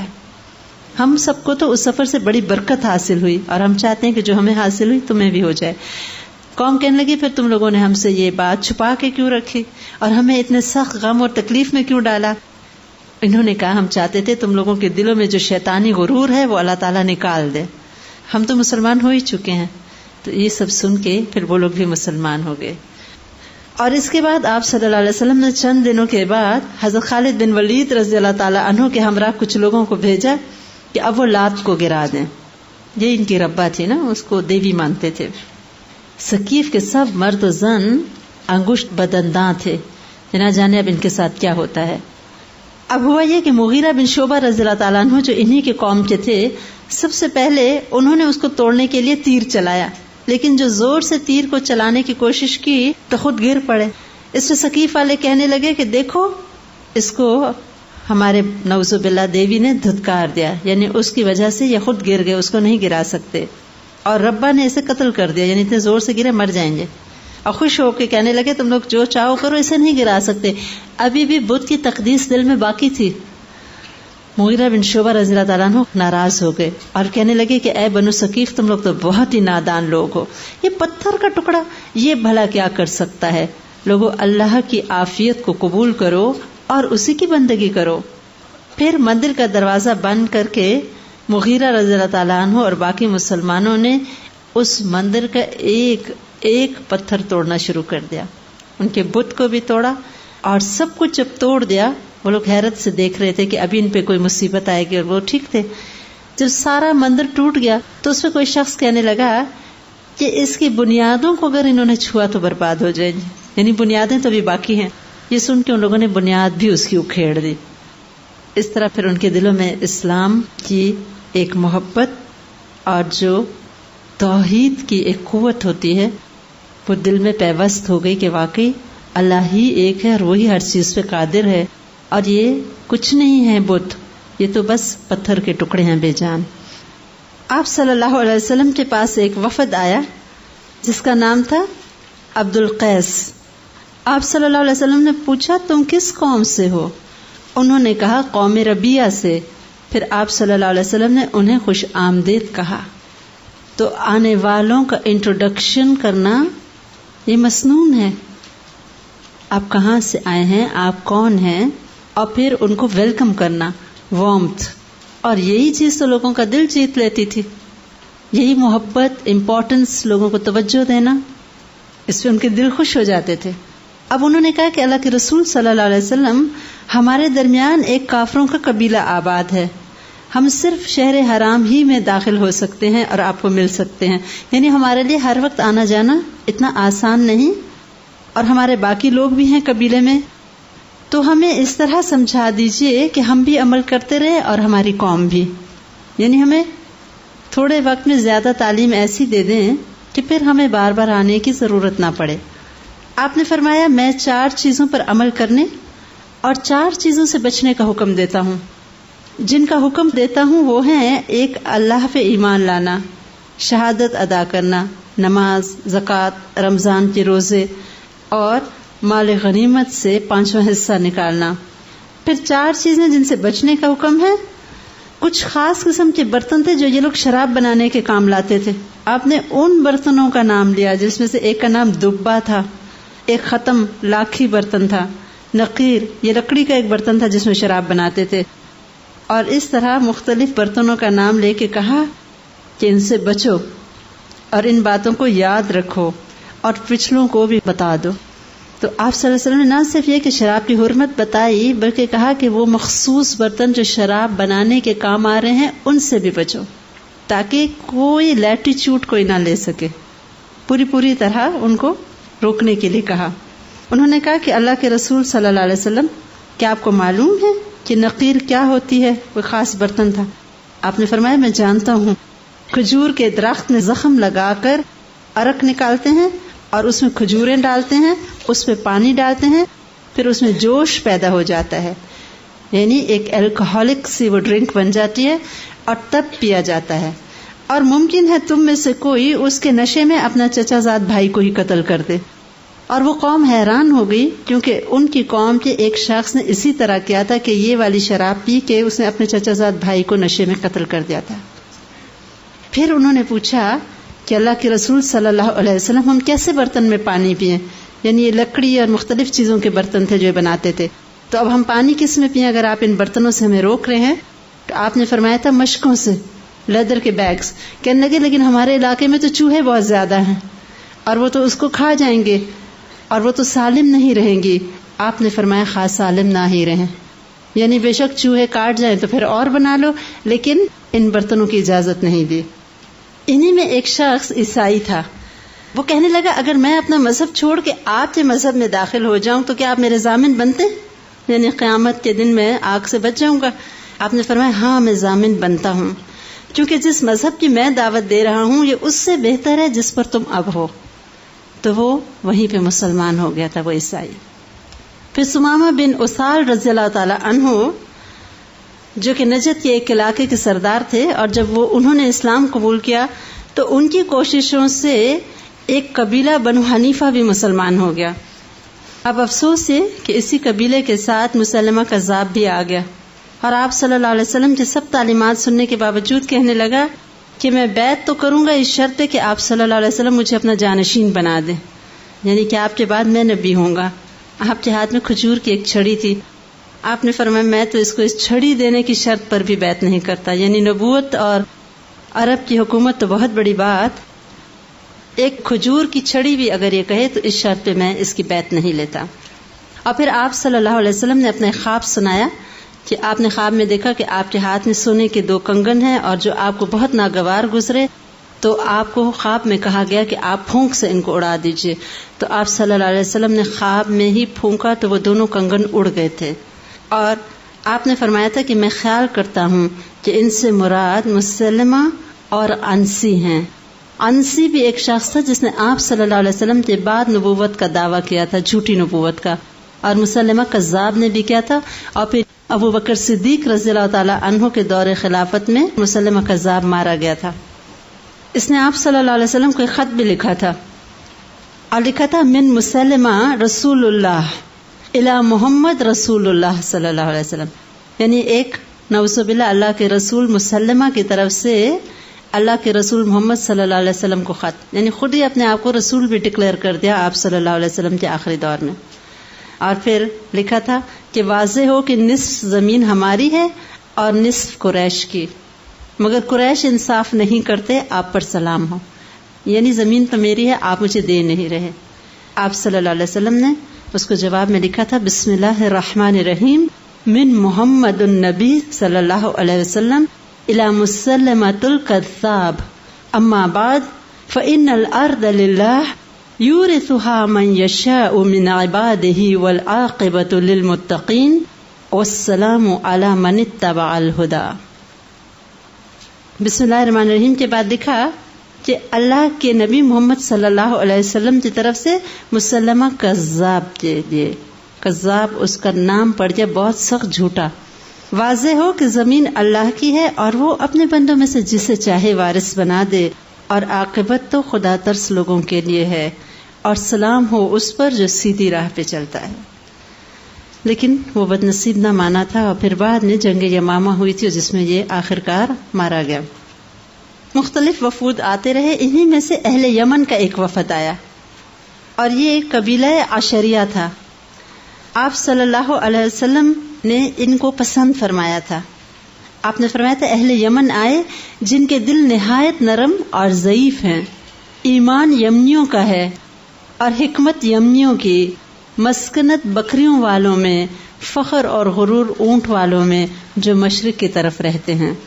اور ادھر وہ لوگ ایک شعر پڑھ پڑھ کے بڑی محبت سے داخل ہو رہے تھے مدینہ منورہ میں کہ کل ہم اپنے دوستوں یعنی محمد صلی اللہ علیہ وسلم اور ان کے ساتھیوں سے ملیں گے. اتنی محبت ہے کہ ابھی آئے نہیں، ملے نہیں، اور محبت سے یہ کہہ رہے ہیں کہ کل ہم اپنے دوستوں سے ملیں گے. پھر اسی طرح وفد ازد آیا. آپ صلی اللہ علیہ وسلم نے ان کو پسندیدگی سے دیکھا، پسند کیا ان لوگوں کو، اور پوچھا تم کون ہو؟ انہوں نے کہا ہم مومن ہیں. پھر آپ صلی اللہ علیہ وسلم نے فرمایا لوگو صدقہ کرو، صدقہ دینا تمہارے لیے بہتر ہے. الید العلیا خیر من الید السفلی، امک و اباک و اختک و اخاک و ادناک ادناک. اوپر کا ہاتھ نیچے کے ہاتھ سے بہتر ہے. ماں کو، باپ کو، بہن کو، بھائی کو، پھر قریبی اور پھر دوسرے قریبی کو دو. طارق کہتے ہیں کہ میں نے توحید کا سبق تو مکہ میں سن لیا تھا آپ صلی اللہ علیہ وسلم سے، اور اسوہ حسنہ کا مشاہدہ مدینہ منورہ میں کر لیا کے جس طرح انہوں نے ہماری ضیافت کی اور جس طرح انہوں نے ہمیں ویلکم کیا، ہم اجنبی لوگ تھے، اور بات چیت کی، اور پھر جس طرح وعدہ نبھایا اور وعدے سے بڑھ کے قیمت سے بڑھ کے ہمیں دیا، اور پھر جب آئے تو یہ تعلیمات آگے سے دے رہے ہیں، تو پورا اسوہ حسنہ کا نمونہ تھے. اور میرے دل میں ایمان کی محبت جاگ اٹھی. پھر انہوں نے اسلام قبول کر لیا تھا. تو یہی ابھی جو بات ہو رہی تھی نا کہ آپ صلی اللہ علیہ وسلم کی جو کردار میں جینوینٹی تھی، اس کی وجہ سے بہت سے لوگ آپ صلی اللہ علیہ وسلم کی طرف اٹریکٹ ہوتے تھے، اور پھر آپ سے ایسی محبت کرتے تھے کہ اتنی سی آپ کی تکلیف برداشت نہیں ہوتی تھی. مختلف قبائل آتے، اپنے مختلف مصائب بتاتے. کبھی کبھی کچھ لوگ آپ صلی اللہ علیہ وسلم کے پاس اپنا مال و دولت بھی لے کے آتے صدقہ کے لیے. انہی میں ایک وفد تھا قبیلہ نجیب کا. 13 لوگ آپ صلی اللہ علیہ وسلم کی خدمت میں حاضر ہوئے اور اپنی قوم کے مال و مویشی کی زکوٰۃ لے کے آئے. آپ صلی اللہ علیہ وسلم نے فرمایا کہ اسے واپس لے جاؤ اور اپنے قبیلے کے غرباء پر تقسیم کر دو. انہوں نے کہا کہ اللہ کے رسول صلی اللہ علیہ وسلم غرباء کو دینے کے بعد جو بچ گیا وہ ہم آپ کی خدمت میں لے کے آئے ہیں. ابو بکر رضی اللہ تعالیٰ عنہ نے کہا کہ اللہ کے رسول صلی اللہ علیہ وسلم ان سے بہتر کوئی وفد اب تک نہ آیا. آپ نے فرمایا ہدایت اللہ عز و جل کے ہاتھ میں ہے.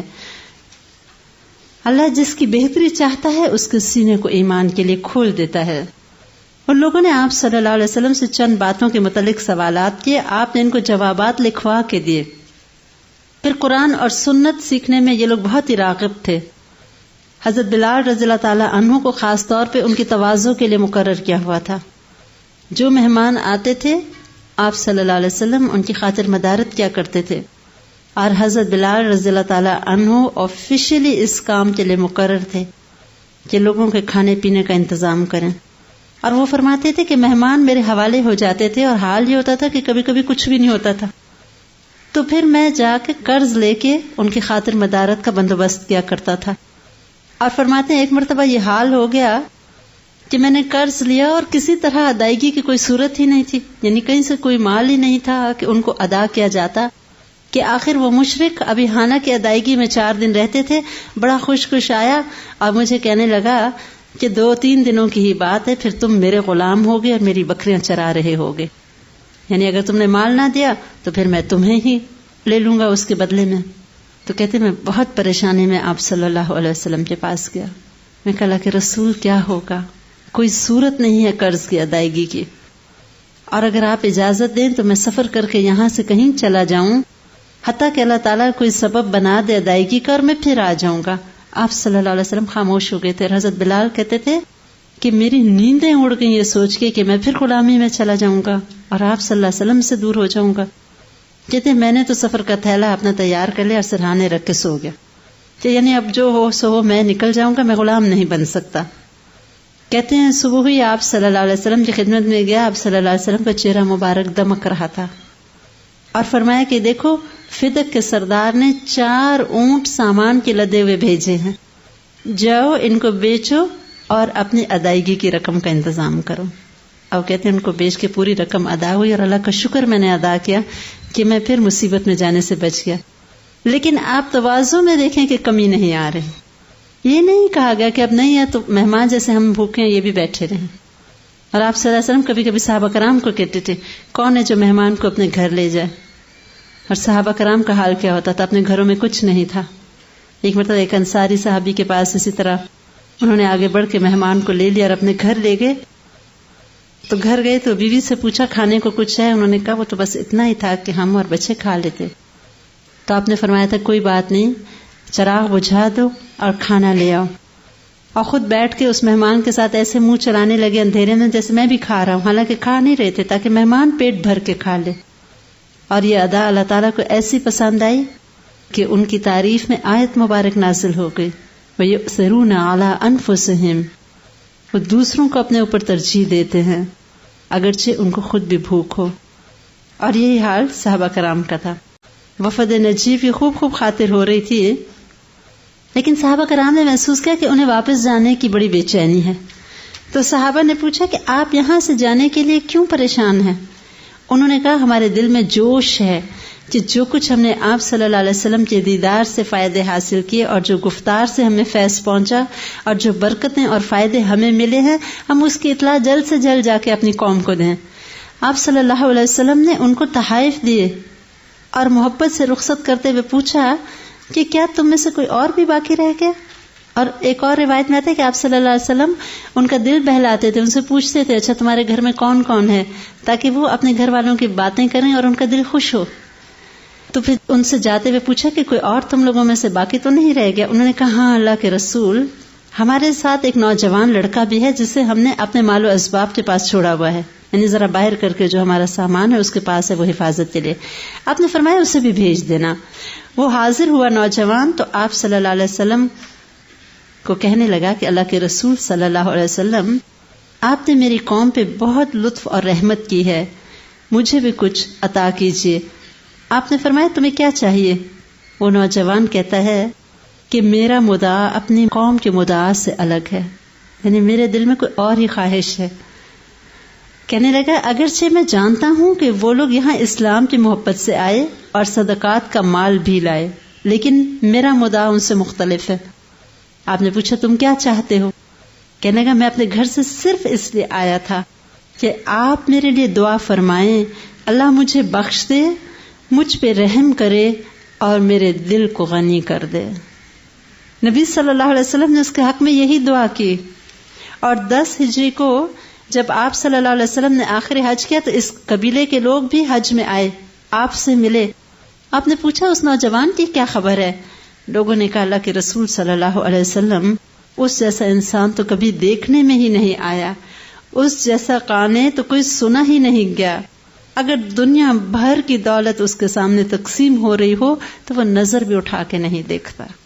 یعنی اتنی قناعت اور اتنا غنا اس کے دل میں آ گیا. نوجوان ہے. سوچنے کی بات ہے ہماری یوتھ مٹیریل کے شوق میں کیا کچھ کر رہی ہے، کتنا ڈفرنس ہے ہماری اور ان کی تھنکنگ میں. نوجوان ہے، ابھی آگے زندگی پڑی ہوئی ہے. انہیں ایک قبیلہ آیا وفد عزرا. آپ نے ان سے پوچھا تم کون ہو؟ انہوں نے کہا ہم بنی عزرا ہیں اور قصی کی ماں کی طرف سے ان کے بھائی ہیں، اور ہم نے ہی قصی کو ترقی دلائی تھی اور خزاع اور بنی بکر کو مکہ سے نکالا تھا، یعنی ہم نے قصی کی مدد کی تھی اس زمانے میں، اس لیے ہم کو آپ سے قرابت بھی ہے اور نسب بھی ہے. آپ صلی اللہ علیہ وسلم نے ان کو مرحبا کہا، بہت خوشی سے ان کو ویلکم کیا کہ میرے آباء و اجداد کی تم لوگوں نے مدد کی تھی. آپ صلی اللہ علیہ وسلم لوگوں کے احسانات کو مانتے تھے اور ان کی قدر کیا کرتے تھے. پھر آپ نے ان کو بشارت سنائی کہ عنقریب شام فتح ہو جائے گا، ہرقل ان کے علاقے سے بھاگ جائے گا. پھر آپ صلی اللہ علیہ وسلم نے انہیں حکم دیا کہ کاہنوں سے جا کے سوال نہ کیا کرو، اور جو قربانیاں دیا کرتے تھے آئندہ وہ قربانیاں نہ دو، یعنی بتوں کے نام پہ، بلکہ اب تو صرف عید الاضحیٰ کی قربانی رہ گئی ہے. یہ لوگ کچھ دن مدینہ منورہ میں رہے، پھر آپ صلی اللہ علیہ وسلم نے ان کو انعام وغیرہ دے کے وہاں سے رخصت کیا. اسی طرح ایک وفد تھا مخارب کا. حضرت بلال رضی اللہ تعالیٰ عنہ ان کی مہمانی کرتے تھے، صبح و شام ان کے لیے کھانا لاتے تھے. اور ایک دن آپ صلی اللہ علیہ وسلم نے اس وفد کو ظہر سے لے کے عصر تک کا پورا وقت دیا. ان میں سے ایک شخص کو آپ صلی اللہ علیہ وسلم نے غور سے دیکھنا شروع کر دیا کہ آپ صلی اللہ علیہ وسلم کی میموری تو زبردست تھی. غور سے دیکھا اور فرمایا میں نے تم کو پہلے بھی دیکھا ہوا ہے. وہ کہنے لگے اللہ کی قسم آپ نے واقعی مجھے پہلے دیکھا ہوا ہے اور آپ نے مجھ سے بات بھی کی تھی اور میں نے بدترین کلام سے آپ کو جواب دیا تھا اور بہت بری طرح آپ کے کلام کو رد کیا تھا. اور یہ اوکاس کے میلے کا ذکر ہے جہاں آپ صلی اللہ علیہ وسلم نے جب اس کو دعوت دین دی تھی تو انہوں نے بہت بری طرح سے آپ کی دعوت کو چھٹلایا تھا. تو کہنے لگا کہ شکر ہے میرے ساتھی تو اسی طرح مر گئے بغیر اسلام قبول کے، لیکن اللہ نے مجھے توفیق دی اور ایمان نصیب کیا. آپ صلی اللہ علیہ وسلم نے اس کے حق میں دعا کی تھی. اس نے کہا تھا میرے دعا کیجئے کہ جو کچھ مجھ سے پہلے ہوا اللہ مجھے معاف کر دے. آپ نے دعا فرمائی تھی. اسی میں ایک اور واقعہ آتا ہے کہ ایک وفد آیا تو ان میں ایک شخص آیا جس سے آپ صلی اللہ علیہ وسلم نے نبوت سے قبل کوئی خرید و فروخت کا معاملہ کیا تھا، اور وہ کہتے ہیں کہ میں نے آپ صلی اللہ علیہ وسلم کو ابھی باقی کچھ دینا تھا کہ اچانک مجھے ایک ضروری کام یاد آ گیا. میں نے کہا آپ یہیں رکے، میں وہ باقی جو آپ کو دینا ہے آ کے دیتا ہوں. ابھی آپ نبی نہیں تھے اور آپ وہیں کھڑے رہے، حتیٰ کہ 3 دن بعد میں وہاں سے گزرا تو دیکھا آپ وہیں کھڑے ہیں. میں نے کہا آپ 3 دنوں سے یہیں کھڑے ہیں؟ اب مجھے یاد آیا میں نے کہا تھا یہاں ٹھہرے میں آ رہا ہوں. انہوں نے کہا ہاں میں 3 دن سے یہیں کھڑا ہوں اور تم نے مجھ کو تکلیف دی. بس اتنی سی بات، کوئی لمبا چوڑا گلا نہیں. اب صلی اللہ علیہ وسلم بڑے بہادر بھی تھے. مکہ میں ہی رکانہ نامی ایک پہلوان تھا، اس کو بڑا گھمنڈ تھا کہ کوئی اس کو نہیں کشتی میں پچھاڑ سکتا، اور اس نے ایمان لانے کی شرط یہ رکھی تھی کہ اگر کوئی مجھے پچھاڑ دے گا تو میں ایمان بھی لے آؤں گا اور اپنی ساری بکریاں بھی اس کو دے دوں گا. آپ صلی اللہ علیہ وسلم نے 1 مرتبہ نہیں 3 مرتبہ اس کو پچھاڑا تھا، اور پھر اس کو بکریاں بھی واپس بخش دیں کہ مجھے نہیں چاہیے. تو مختلف لوگوں کے ساتھ آپ صلی اللہ علیہ وسلم نے مختلف معاملات کیے اور لوگ دل و جان سے ایمان لے آتے تھے. ان میں ایک وفد تھا بنی عیش، یہ بھی نجران کے علاقے کے لوگ تھے. کہنے لگے ہمارے پاس مال ہے، مویشی ہیں، ہماری گزر بسر ان پہ ہوتی ہے، لیکن ہمیں پتہ یہ چلا ہے کہ ہجرت کے بغیر ایمان لانا فائدہ نہیں دے گا، تو اب اس مال اور مویشی کا کیا فائدہ، ہم سب کچھ بیچ کے آپ کے پاس آ جاتے، یعنی ہجرت کرنے کو تیار ہیں. آپ نے فرمایا نہیں، وہیں رہو جہاں تم آباد ہو، بس کیا کرو، اللہ سے ڈرتے رہو، تمہارے اعمال میں کوئی کمی نہ آئے گی. اور پھر آپ نے ان کو یہ بھی سمجھایا تھا کہ اگر سب مسلمان اپنے علاقوں کو چھوڑ کے یہاں جمع ہو جائیں گے، ایک تو اسلامی جو رقبہ ہے وہ لوگوں کے لیے تنگ ہو جائے گا، اور دوسری بات یہ کہ اسلام کی دعوت دوسری جگہوں تک پھیلے گی اگر لوگ اپنے اپنے علاقوں میں رہ کے اسلام پہ عمل کریں گے. اتنی حکمت ہے. دیکھیں آپ نے یہ نہیں ان کو مشقت میں ڈالا کہ سب کچھ بیچ دو اور اب تم لوگ آ جاؤ. جب ضرورت تھی تب ہجرت کے لیے سب کچھ کیا صحابہ نے. اب اس وقت ہجرت کی ضرورت نہیں تھی اور ان کو تسلی بھی دے دی. ان کو فکر ہوئی نا کہ ہمارے ایمان کا تو اب کوئی فائدہ نہیں اگر ہم ہجرت نہ کریں. تو کہا نہیں وہی رہو، بس صرف کیا کرو، اللہ سے ڈرتے رہو. اس طرح ایک وفد آیا بنی فزارہ. آپ نے ان سے پوچھا کہ تمہاری بستیوں کا کیا حال ہے. کہنے لگے بستیوں میں قحط ہے، مویشی سب مر گئے ہیں، باغ خشک ہیں، بچے بھوکے مر رہے ہیں، آپ اللہ سے دعا کریں ہماری فریاد سنیں. پھر آپ نے اس قوم کے حق میں بارش کی دعا فرمائی اور کہا تھا کہ اے اللہ اپنے بندوں اور جانوروں کو سیراب کر اپنی رحمت پھیلا، اپنی مردہ بستیوں کو زندہ کر دے. یا اللہ ہم پر فریاد رس لوگوں پر بارش جو تیری رحمت ہے جلد بھیج، دیر نہ ہو، وہ بارش نفع دے، نقصان نہ دے، سیراب کرے. اے اللہ ہم کو اپنی رحمت سے سیراب کر، عذاب نہ دینا، غرق نہ کرنا، اور دشمنوں پہ ہم کو نصرت عطا فرما. یہ قوم کہتی ہے جب ہم واپس پہنچے تو ٹھیک جس وقت آپ صلی اللہ علیہ وسلم نے دعا کی تھی اسی وقت قوم کے لوگوں نے بتایا کہ وہاں بارش ہوئی، اور ایسی بارش ہوئی کہ کھیتیاں ہری بھری ہو گئیں. انہی میں وفد نجران آیا تھا، عیسائیوں کا وہ مشہور وفد جو 9 ہجری میں آیا تھا، اور ان کو پتہ چلا تھا کہ ایک نبی ہیں جن کا ظہور ہو گیا ہے. لہذا اب ان عیسائیوں نے سوچا کہ ہم بھی جائیں اور پتہ کریں اس بات میں کتنی حقیقت ہے. ان میں ان کا ایک پادری، اس کا بھائی اور ایک اور شخص، یہ 3 لوگ وہاں سے نکلے. ان عیسائیوں کے 72 یا 73 گاؤں تھے، تقریباً 72 یا 73 گاؤں تھے. ان سب نے عیسائیت، اور علاقہ اتنا بڑا تھا کہ اگر اس علاقے میں کوئی چلتا تو صبح سے رات ہو جاتی. یہ لوگ آئے آپ صلی اللہ علیہ وسلم کے پاس اور انہوں نے روانگی سے پہلے سب لوگوں کو اکٹھا کیا تھا، گرجے کی گھنٹیاں بجا کے. جب سب عیسائی آئے تھے تب باہم مشورہ ہوا تھا کہ ہاں کچھ لوگ جائیں اور خبر نکال کے آئیں. جب یہ لوگ آپ صلی اللہ علیہ وسلم کی خدمت میں حاضر ہوئے، انہوں نے آپ سے گفتگو کی اور پوچھا کہ آپ عیسیٰ علیہ السلام کے بارے میں کیا کہتے ہیں. آپ صلی اللہ علیہ وسلم نے فرمایا ان مثل عیسیٰ عند اللہ کمثل آدم خلقہ من تراب ثم قال له كن فيكون الحق من ربك فلا تكن من الممترین. عیسیٰ علیہ السلام کی مثال اللہ کے نزدیک آدم علیہ السلام جیسی ہے، اور اللہ نے اسے مٹی سے بنایا اور پھر فرمایا کہ ہو جا، یعنی انسان بن جا، تو وہ بن گئے. اور اس طرح ان کے ساتھ کافی بات چیت ہوتی رہی. پھر یہ نہیں مان کے دیتے تھے تو وہ آیت نازل ہوئی تھی جس کا ترجمہ ہے کہ انہیں کہو کہ اپنی اولاد کو بلاؤ، ہم اپنی اولاد کو بلائیں گے، اور تم اپنی عورتوں کو بلاؤ، ہم اپنی عورتوں کو بلائیں گے، اور ہم بھی اور تم بھی جمع ہوں، اور پھر ہم اللہ سے دعا کریں کہ جو جھوٹا ہے اس پہ اللہ کی لعنت ہو. یہ آیت سن کے عیسائی ڈر گئے، کہنے لگے اگر یہ واقعی اللہ کا نبی ہے تو اس کی بدوا سے تو ہم برباد ہو جائیں گے، لہٰذا بہتر ہے کہ صلح پہ بات کر لیں اور چلے جائیں. خیر کچھ جزیہ کے اوپر بات کر کے اور یہ روانہ ہوئے تو واپسی پہ ہوا یہ کہ آپ صلی اللہ علیہ وسلم نے ان کو لکھ کے ایک امان نامہ عطا کیا تھا، معاہدہ تھا. نجران والوں کو اللہ اور محمد صلی اللہ علیہ وسلم کی طرف سے حفاظت حاصل ہوگی اور فوج ادھر نہیں آئے گی. اور ایک چھوٹی سی ایک تحریر تھی. راستے میں لوگ اپنی سواریوں پہ پڑھتے جا رہے تھے کہ اتنے میں بشپ کا جو بھائی تھا وہ دیکھتے دیکھتے گر پڑا اپنی سواری پر سے. اس نے آپ صلی اللہ علیہ وسلم کے بارے میں ایک برا کلمہ کہا اور کہنے کا اس کی وجہ سے ہم کو تکلیف پہنچی، یعنی میں ان کی تحریر پڑھ رہا تھا تب گر گیا. اس نے کہا کہ بخدا وہ تو نبی ہے. یہ اسقف کہہ رہا ان کا بڑا پادری، پہچان گیا تھا. وہ کہنے لگا ان کا بھائی کہ میں تو اب اپنے پالان کو تب اتاروں گا جب نبی صلی اللہ علیہ وسلم کے پاس پہنچ جاؤں گا، یعنی نان سٹاپ اب واپسی کا سفر اختیار کروں گا، اتروں گا ہی نہیں جب تک کہ آپ کے پاس نہیں پہنچ جاتا. یعنی وہ نبی ہیں، تم نے تصدیق کر دی. اب جب وہ واپس پلٹا تو وہ بڑا چیخا چلایا کہ واپس آ جاؤ. اس نے کہا اب نہیں آؤں گا، سچی بات تمہارے منہ سے نکل گئی. اور سیدھا آپ صلی اللہ علیہ وسلم کے پاس پہنچا اور پھر وہیں رہ گیا. یہ لوگ جب واپس پلٹے تو باقی لوگوں کو انہوں نے تمام حقائق سے آگاہ کیا. جب انہوں نے یہ باتیں بتائیں تو ایک راہب جو عرصے سے اس گرجے کے اوپر کے ایک حصے میں رہا کرتا تھا اوپر سے چیخنے لگا مجھے اتارو، مجھے اتارو. اور میں نے تو آپ صلی اللہ علیہ وسلم کے پاس جانا ہے. سیدھا پہنچا، اسلام قبول کر کے وہیں رہنے لگا. جو حق پرست تھے، حق پہنچتا تھا تو سب کچھ چھوڑ چھاڑ کے آپ کی خدمت میں حاضر ہو جاتے تھے. پھر آخرکار نجران کا ایک وفد گیا آپ صلی اللہ علیہ وسلم کے پاس اور کہنے لگے کہ آپ ہمارے ساتھ کسی کو روانہ کر دیجئے، ہم جسے جزیہ بھی ادا کیا کریں اور وہ ہمارے ساتھ رہیں.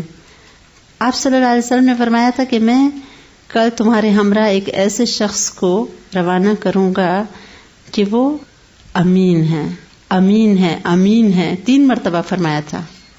حق امین، حق امین، حق امین. حضرت عمر رضی اللہ تعالیٰ عنہ فرماتے ہیں کہ نماز کے بعد اس وقت جب آپ صلی اللہ علیہ وسلم نے اس شخص کے بارے میں بتانا تھا اور بھیجنا تھا، ہم سب میں بے چینی تھی اور میرا دل کرتا تھا کہ کاش آپ صلی اللہ علیہ وسلم میرا نام لے لیں. جو ہی نماز ختم ہوئی میں نے اپنی گردن اونچی اونچی کرنی شروع کر دی تاکہ آپ صلی اللہ علیہ وسلم کی نگاہ مجھ پہ پڑے اور میں اس لقب کا مستحق ہو جاؤں.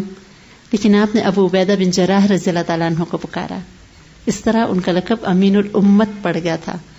اور پھر ان کو نجران بھیجا گیا اور پھر ان کی صحبت سے اس علاقے میں اسلام پھیلا تھا. یہ تو کچھ حال تھا جو مختلف وفود کے ساتھ پیش آیا. اس کے علاوہ کچھ بڑے امیر اور بڑے بااثر لوگوں نے بھی اسلام قبول کیا تھا، اور انہی میں سے قسطنطنیہ میں ایک گورنر تھے، ان کا نام فردہ بن عمر تھا. فلسطین سے جو متصلہ علاقہ تھا اس میں ان کی حکومت تھی، اور ظاہری بات ہے رومیوں کا یہ علاقہ تھا اور یہ خود عیسائی تھے. آپ صلی اللہ علیہ وسلم نے جب اس کو نامہ مبارک بھیجا، اسلام قبول کرنے کی دعوت دی، تو اس نے اسلام بھی قبول کر لیا اور آپ صلی اللہ علیہ وسلم کے لیے ایک سفید رنگ کا انتہائی قیمتی خچر تحفے کے طور پہ بھیجا. بادشاہ قسطنطنیہ کو جب اس کے ایمان لانے کا علم ہوا تو بادشاہ نے بہت دھمکایا، اس کو بڑی دھمکی دی کہ تمہیں ہٹا دیں گے، معزول کر دیں گے، اسلام چھوڑ دو. لیکن انہوں نے کہا کہ مجھے کچھ نہیں چاہیے، میں اپنا دین نہیں چھوڑوں گا. آخرکار بادشاہ نے ان کو قید کر لیا. پھر بھی وہ نہ مانے تو ان کی پھانسی کا فیصلہ سنا دیا.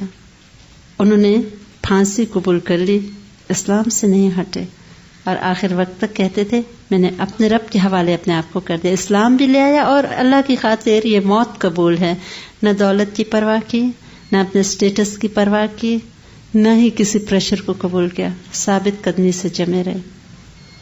یہ کچھ وفود اور کچھ لوگوں کے حالات تھے جن کے بارے میں پڑھ کے ہمارے ایمان میں اضافہ ہوتا ہے، اور ایسا ہی ہمارے دل میں ایمان ہونا چاہیے کہ دنیا کی کوئی تکلیف، کوئی پریشر اور کوئی مخالفت ہمارے قدموں کو متزلزل نہ کر سکے۔ یہ تھا عام الوفود، مختلف جو ڈیلیگیشنز آپ کے پاس آئے اور ان کے ساتھ جو مختلف معاملات ہوئے۔ اب واقعہ معراج اور اسراء کو تھوڑا سا دیکھ لیں، کیونکہ جہاں آپ صلی اللہ علیہ وسلم کے مقام، مرتبے اور آپ کی قدر دل میں آتی ہے، وہاں یہ واقعہ اتنا اہم ہے۔ یہ وہ واقعہ ہے معراج کا جو سوائے آپ صلی اللہ علیہ وسلم کے اور کسی کو نصیب نہیں ہوا۔ آپ صلی اللہ علیہ وسلم کو جسم اور روح سمیت براق پہ سوار کر کے جبریل علیہ السلام مسجد حرام سے بیت المقدس لے گئے۔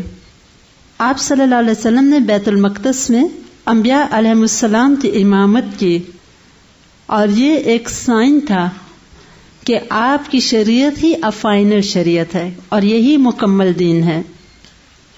اس کے بعد براق پہ آپ کو آسمان دنیا تک لے جایا گیا، جبریل علیہ السلام ساتھ ہیں، اور براق کا لفظ بہت اہم ہے۔ براق کا روٹ ورڈ برق ہے، اور برق آپ جانتے ہیں بجلی کو کہتے ہیں، اور کہتے ہیں کہ شاید سپیڈ آف لائٹ پہ آپ صلی اللہ علیہ وسلم نے ٹریول کیا ہوگا، اور اگر آپ کو اس دنیا کے ٹائمنگز اور اس سسٹم سے نکلنا ہو تو لائٹ کی سپیڈ پہ اگر نکلا جائے تو پھر یہاں کا فریکشن آف اے سیکنڈ اور دوسری دنیا کے شاید ہزاروں سال گزر جاتے ہوں گے۔ یعنی لائٹ کی سپیڈ پہ 1,24,000 مائلز پر سیکنڈ انسان جاتا ہے، تو یہاں کا تو ایک سیکنڈ ہے اور ڈسٹنس طے ہو گیا 1,24,000 مائلز۔ اور ایک دوسرے سسٹم میں انسان ٹائم میں چلا جاتا ہے جس کا ٹائم یہاں کے ٹائم سے بہت ڈفرینٹ ہے، اور اس کے بارے میں کئی آیات اور احادیث سے بھی ہمیں علم ہوتا ہے۔ اس سے بظاہر دنیا کا تو بہت تھوڑا وقت گزرا تھا، لیکن وہاں آپ نے ایک پوری کائنات کا مشاہدہ کیا۔ آسمان دنیا پہ آپ پہنچے، جبریل علیہ السلام نے دروازہ کھلوایا، آپ صلی اللہ علیہ وسلم کے لیے دروازہ کھولا گیا۔ آپ نے وہاں انسانوں کے باپ آدم علیہ السلام کو دیکھا اور انہیں سلام کیا۔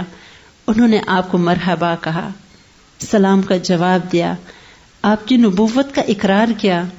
اللہ تعالیٰ نے آپ صلی اللہ علیہ وسلم کو ان کے دائیں اور بائیں جانب کچھ روحیں دکھائیں۔ دائیں جانب کی روحیں نیک بخت تھیں اور بائیں جانب کی بدبخت، یعنی اولاد آدم دکھائی گئی آپ صلی اللہ علیہ وسلم کو، اور بتایا گیا کہ انہی کی اولاد میں سے کچھ لوگ تو خوش نصیب ہیں اپنے اعمال کی وجہ سے، اور کچھ بد نصیب ہیں جو بائیں ہاتھ پہ ہیں۔ پھر آپ کو دوسرے آسمان پہ لے جایا گیا، وہاں کا دروازہ کھلوایا گیا۔ وہاں آپ کی ملاقات یحییٰ علیہ السلام اور عیسیٰ علیہ السلام سے ہوئی، دونوں سے ملاقات ہوئی، سلام اور سلام کا جواب ملا، اور آپ کو مبارکباد دی، انہوں نے آپ کی نبوت کا اقرار کیا۔ تیسرے آسمان پہ آپ پہنچے، وہاں پہ یوسف علیہ السلام کو دیکھا، سلام کیا، انہوں نے جواب دیا، مبارکباد دی، آپ کی نبوت کا اقرار کیا، اور آپ صلی اللہ علیہ وسلم نے فرمایا تھا کہ یوسف علیہ السلام کو حسن میں سے ایک حصہ دیا گیا، یعنی بڑے حسین تھے۔ اور حضرت عائشہ رضی اللہ تعالیٰ عنہ فرماتی تھی کہ زلیخا کو برا بھلا کہنے والیاں اگر میرے یوسف کو دیکھتی تو انگلیوں کی بجائے اپنے دل کو کاٹ دیتی، یعنی ان کا مطلب تھا کہ آپ صلی اللہ علیہ وسلم کو حسن تو یوسف علیہ السلام سے بھی بڑھ کے تھا۔ تیسرے آسمان پہ تشریف لے گئے، وہاں آپ کی ملاقات ادریس علیہ السلام سے ہوئی، سلام کیا، جواب ملا، انہوں نے مرحبا کہا، آپ کی نبوت کا اقرار کیا۔ پانچویں آسمان پہ ہارون علیہ السلام کو دیکھا، سلام کیا، انہوں نے جواب دیا، مبارکباد دی، اقرار نبوت کیا۔ چھٹے آسمان پہ آپ صلی اللہ علیہ وسلم کو لے جایا گیا، اور وہاں آپ کی ملاقات موسیٰ علیہ السلام سے ہوئی۔ انہوں نے مرحبا کہا، اقرار نبوت کیا۔ البتہ جب آپ صلی اللہ علیہ وسلم وہاں سے آگے بڑھے تو موسیٰ علیہ السلام رونے لگے۔ ان سے کہا گیا آپ کیوں روتے ہیں؟ انہوں نے کہا میں اس لیے رو رہا ہوں کہ ایک نوجوان جو میرے بعد مبعوث کیا گیا، اس کی امت کے لوگ میری امت کے لوگوں سے زیادہ تعداد میں جنت میں داخل ہوں گے۔ اس کے بعد آپ صلی اللہ علیہ وسلم کو 7ویں آسمان پہ لے جایا گیا اور وہاں آپ کی ملاقات ابراہیم علیہ السلام سے ہوئی۔ اور ایک روایت میں آتا ہے کہ ابراہیم علیہ السلام بیت المعمور سے ٹیک لگائے بیٹھے تھے۔ بیت المعمور ایک گھر ہے جو 7ویں آسمان پہ ہے، اور ایک اور روایت میں آتا ہے کہ روزانہ 70,000 فرشتے اس کا طواف کرتے ہیں، اور جس فرشتے کی ایک مرتبہ باری آ جاتی ہے دوبارہ اس کے طواف کی نوبت نہیں آتی۔ یعنی اتنے فرشتوں کی فورس ہے اللہ تعالیٰ کی۔ اور اسی طرح ایک اور روایت میں ہے کہ عرش چرچراتا ہے، اور اس کا حق ہے کہ چرچرائے، کیونکہ ایک بالشت بھر جگہ بھی وہاں ایسی نہیں جہاں کوئی نہ کوئی فرشتہ سجدے میں نہ پڑا ہوا ہو۔ تو اللہ تعالیٰ کو ہماری عبادت کی تو کوئی ضرورت نہیں، اتنی بڑی مخلوق اس کی عبادت کر رہی ہے۔ کوئی مسلسل فرشتے رکوع کی حالت میں ہے، کوئی سجدے کی حالت میں ہے، کوئی رکوع کر رہے ہیں، کوئی سجود کر رہے ہیں، کوئی طواف کر رہے ہیں۔ آپ صلی اللہ علیہ وسلم کے سب نظارے دکھائے جا رہے ہیں۔ اس کے بعد آپ کو سدرۃ المنتہا تک لے جایا گیا، ایک آخری حد ہے۔ اس کے بعد آپ صلی اللہ علیہ وسلم اللہ تعالیٰ کے حضور پہنچے، سلام ہوا، پوچھا گیا کیا لائے ہو؟ آپ صلی اللہ علیہ وسلم نے فرمایا تھا التحیات للہ والصلوات والطیبات۔ جواب ملا السلام علیکہ ایھا النبی۔ اور آپ صلی اللہ علیہ وسلم نے وہاں پہ بھی اپنے نیک لوگوں کو یاد رکھا۔ انہوں نے کہا تھا السلام علینا وعلی عباد اللہ الصالحین۔ نیک بندوں پر بھی سلامتی اپنے ساتھ ساتھ، نیک بندوں کو اپنی انسانیت کے معراج کے موقع پہ یاد رکھا۔ یہاں پہ آپ صلی اللہ علیہ وسلم کو 2 ڈرنکس پیش کی گئی تھیں معراج کے موقع پہ، شراب اور دودھ۔ آپ صلی اللہ علیہ وسلم نے دودھ کو پسند کیا تھا۔ مختلف واقعات ہیں معراج کی، اور یہ ایک طویل ایک سفر تھا، بہرحال جس کا ایک خلاصہ آپ کو دے رہے ہوں۔ اور یہاں پہ آپ کو تحفہ ملا تھا 5 نمازوں کا۔ شروع میں 50 نمازوں کا تحفہ ملا تھا۔ آپ صلی اللہ علیہ وسلم یہ تحفہ لے کے واپس پلٹے تو کہا جاتا ہے کہ موسیٰ علیہ السلام نے کہا تھا کہ آپ کو کس چیز کا حکم دیا گیا؟ آپ نے فرمایا تھا 50 نمازوں کا۔ انہوں نے کہا تھا آپ کی امت اس کی طاقت نہیں رکھتی، اپنے پروردگار کے پاس واپس جائیے اور اپنی امت کے لیے تخفیف کا سوال کیجیے۔ آپ نے جبریل علیہ السلام کی طرف دیکھا اور پھر آپ کو دوبارہ اللہ تعالیٰ کے حضور پیش کیا گیا۔ 10 نمازیں کم ہوئیں، پھر پلٹے، پھر موسیٰ علیہ السلام نے کہا کہ نہیں، تخفیف کرائیے، آپ کی امت اتنا نہیں کر سکے گی۔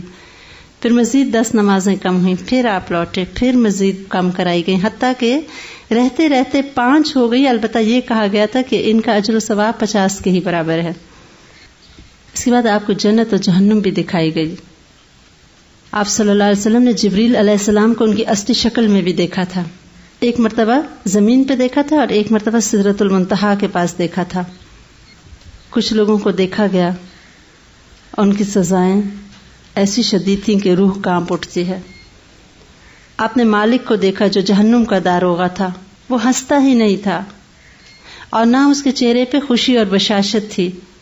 کس طرح ہنس سکتا ہے وہ جو ہر وقت ایک عذاب دیکھ رہا ہے؟ آپ نے ان کو دیکھا جو یتیموں کا مال کھاتے ہیں ظلم کے ساتھ۔ ان کے ہونٹ اونٹ کے ہونٹوں کی طرح تھے اور وہ اپنے منہ میں پتھر کے ٹکڑوں جیسے انگارے ٹھونس رہے تھے جو ان کے دوسرے آنتوں کے ذریعے سے باہر نکل رہے تھے۔ آپ نے سود خوروں کو دیکھا، ان کے پیٹ اتنے بڑے بڑے تھے کہ اپنی جگہ سے ادھر نہیں ہو سکتے تھے، اور جب آل فرعون کو آگ پہ پیش کرنے کے لیے لایا جاتا تو ان کے پاس سے گزرتے وقت وہ انہیں رونتے ہوئے جاتے تھے۔ آپ نے زنا کرنے والوں کو دیکھا، ان کے سامنے تازہ اور اچھا گوشت ہوتا تھا لیکن وہ اس کے پہلو میں پڑا ہوا سڑا ہوا اور چھچڑے جیسا جو گوشت تھا وہ کھاتے تھے، کیونکہ دنیا میں انہوں نے اپنے حق حلال کی بیوی کے ساتھ اپنی ضرورت پوری کرنے کی بجائے بدکاری کو پسند کیا تھا۔ آپ نے ان عورتوں کو بھی دیکھا جو اپنے شوہروں پر دوسروں کی اولاد کو داخل کرتی ہیں، یعنی حاملہ تو کسی اور سے ہوئی ہوتی ہیں، شوہر کی لا علمی سے اسے کہتی ہیں بچہ تمہارا ہے. ان کے سینوں میں بڑے بڑے ٹیڑے کانٹے چبھے ہوئے تھے اور انہیں آسمان اور زمین کے درمیان لٹکایا ہوا تھا. آپ صلی اللہ علیہ وسلم نے جب جنت دیکھی تو آپ خوش ہو گئے اور کہا کہ کون ہے جو یہاں نہیں آنا چاہے گا. لیکن جب آپ کو جنت کا راستہ دکھایا گیا تو آپ غمگین ہو گئے. اتنا مشکل راستہ، بہت ہمت والے اور کم ہی لوگ ہیں جو اس میں سے چل کے اس جنت تک پہنچیں گے.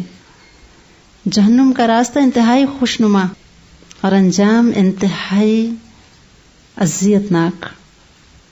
یہ غمگین کر دینے والی باتیں ہیں دونوں، کہ وہ جگہ جس کا انجام خوبصورت ہے جنت ہے، راستہ بہت مشکل ہے. بہت کم ہی اتنے ہمت والے ہوں گے جو تمام مشکلات کے باوجود وہاں پہنچیں گے. اور جہنم کا راستہ انتہائی آسان، دل فریب اور خوشنما، اور بہت سے نادان لوگ اسی کو پسند کرتے ہیں. آپ نے اس سفر کے دوران جب واپس آئے دنیا میں تو راستے میں اہل مکہ کا ایک قافلہ بھی دیکھا. ان کا ایک پانی کا برتن بھی تھا. قافلے والے سو رہے تھے. آپ صلی اللہ علیہ وسلم نے ان کا پانی بھی پیا اور دوبارہ اس کو ڈھک دیا. اور جب وہ آئے تھے آپ نے ان کو بتایا تھا ان کے پانی کے بارے میں بھی، اور ان کا ایک اونٹ کے بارے میں بتایا جو ان سے بھاگ گیا تھا. اور یہ بات آپ کی معراج کی تصدیق کرتی تھی. یہ قافلہ بہت دور تھا مکہ سے جس کو آپ نے دیکھا اور ان کے تمام حالات ان کو بتائے. آپ صلی اللہ علیہ وسلم نے بڑی بڑی نشانیاں اس رات دیکھیں، لیکن ان تمام نشانیوں کے باوجود قوم نے آپ کو جھٹلا دیا تھا. ایک عظیم نبی کو جنہوں نے پوری کائنات کی سیر کی، اللہ رب العزت سے ملاقات کی، سوال و جواب ہوئے، ڈائریکٹ کمیونیکیشن ہوئی تھی. موسیٰ علیہ السلام تو صرف طور سے کمیونیکیٹ کرتے تھے. اگرچہ کسی کا درجہ کسی سے بڑھانا مقصود نہیں، لیکن صرف اس بلندی کو محسوس کرنے کی کوشش کر رہے ہیں ہم جس پہ آپ صلی اللہ علیہ وسلم پہنچے. یہ واقعہ معراج ہے جو راتوں رات یہ سفر آپ نے کیا اور فریکشن آف سیکنڈز میں یہ سفر طے ہو گیا تھا. سبحانک اللہم و بحمدک نشہد ان لا الہ الا انت نستغفرک و نتوب الیک.